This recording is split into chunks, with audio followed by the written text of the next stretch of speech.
एकनाथ शिंदे ने उद्धव ठाकरे के पैरों के नीचे की सारी राजनीतिक जमीन मानो खींच ली हो और इस चुनाव ने यह साबित कर दिया कि महाराष्ट्र की राजनीति में शिंदे ने ठाकरे परिवार को पैदल कर दिया है।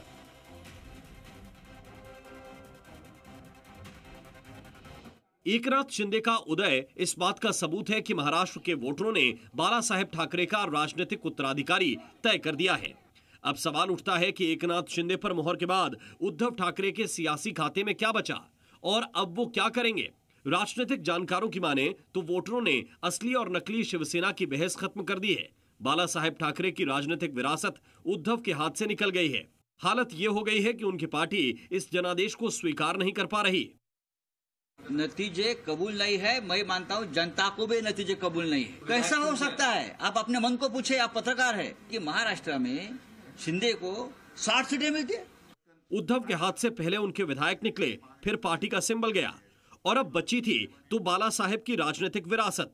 लेकिन इस जनादेश में वो भी हाथ से फिसल गई।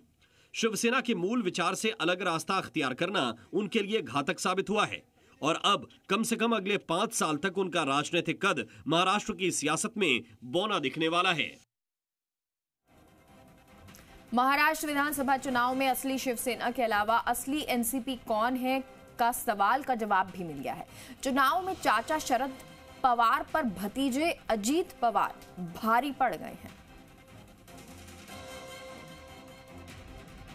जीत बड़ी है, इसलिए अजित पवार के पोस्टर के साथ एनसीपी के कार्यकर्ता जश्न मना रहे हैं। इस जीत के बाद अजित पवार का एनसीपी पर कब्जा और मजबूत हो गया।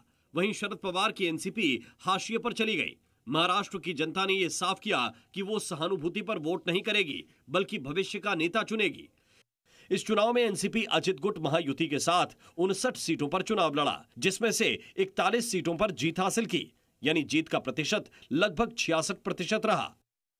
महाराष्ट्र में जो सरकार बननी जा रही है वो महायुति की बननी जा रही है और ये महाराष्ट्र को अगर विकसित करना होगा तो मोदी साहब निश्चित दादा को सीएम बनाएंगे।